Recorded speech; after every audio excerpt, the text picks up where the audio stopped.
किसान नेता सरवन सिंह पंधेर ने कहा कि मीटिंग में जो प्रस्ताव हमारे सामने रखा गया था वो मंत्री महोदय ने बाहर आकर बताया, दोनों में बहुत फर्क था। उस पर बिना सोचे हम निर्णय करते, ये अच्छा नहीं था। उन्होंने आगे कहा कि मीटिंग में तो ये प्रस्ताव था कि इन 5 फसलों पर पूरे भारतवर्ष में खरीदी की जाएगी। जब मंत्री महोदय बाहर आकर बोले तब वो बात क्लियर हुई कि असल में तो मंशा कोई और ही थी। इस समय केंद्र की नीयत सबके सामने आ गई है कि केंद्र वार्ता में कुछ और बात कहता है और बाहर निकल प्रेस कॉन्फ्रेंस में कोई और बात करता है, इसलिए हमारा इस पर सोचना जरूरी था। उन्होंने कहा, मंत्री जी का बयान हमने आराम से सुना, स्टडी की और सभी से बात करके इसको रद्द किया है। इस दौरान उन्होंने ये भी स्पष्ट किया है कि किसान संगठनों की तरफ से सरकार को भी प्रस्ताव नहीं दिया गया था। पंजाब पर केंद्र से मिले होने का आरोप भी लगाया।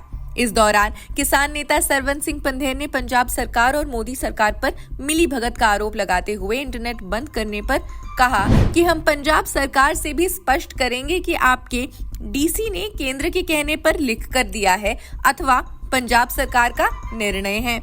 उन्होंने आगे कहा कि अभी तक पंजाब सरकार ने स्पष्ट भी नहीं किया है ये जो पुल है, अगर ये पंजाब में आ रहा है तो आप इसका विरोध क्यों नहीं कर रहे हैं। आप बोलते हैं हम लीगल नक्शा लेंगे तो ले लीजिएगा, या आपका ये ऑपरेशन हरियाणा के साथ मिलकर चल रहा है, इसे स्पष्ट कीजिए कि क्या हो रहा है। सुप्रीम कोर्ट से भी संज्ञान लेने की अपील की है। जगजीत सिंह डलेवाल ने कहा है कि जिस समय सीएम साहब को मीटिंग में बैठाया गया उसकी वजह यही थी कि आप हमारे स्टेट के मुख्यमंत्री हैं, यहाँ आपके लोग बैठे हुए हैं और आपके स्टेट के आगे दूसरे स्टेट बैरिकेडिंग करके बैठी है।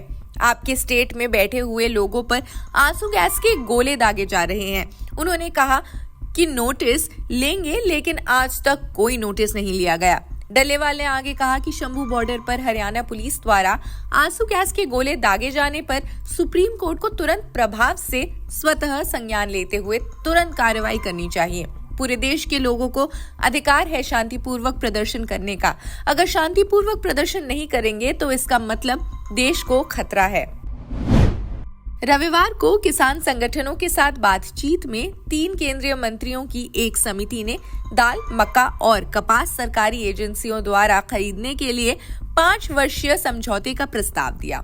इस प्रस्ताव को पहले एसकेएम ने खारिज किया, बाद में किसान आंदोलन लीड कर रहे नेताओं ने भी इसे अस्वीकार कर दिया। रविवार रात चौथे दौर की बातचीत के बाद केंद्रीय मंत्री पीयूष गोयल ने कहा, राष्ट्रीय सहकारी उपभोक्ता महासंघ और भारतीय राष्ट्रीय कृषि सहकारी विपणन महासंघ जैसी सहकारी समितियां अरहर दाल, उड़द दाल, मसूर दाल या मक्का का उत्पादन करने वाले किसानों के साथ एक अनुबंध करेगी ताकि उसकी फसल को अगले 5 साल तक एमएसपी पर खरीदा जाए।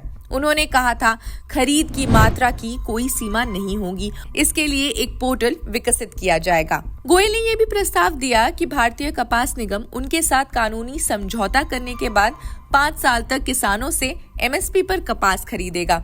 लेकिन अभी स्थिति यही है कि किसान संगठनों ने सरकार का प्रस्ताव खारिज कर दिया है और 2 दिन का समय भी दिया है। खैर, देखते हैं आगे आने वाले दिनों में किसान आंदोलन किस मोड़ पर जाता है। बाकी देश दुनिया की खबरों के लिए जुड़े रहिए जनसत्ता के साथ। शुक्रिया।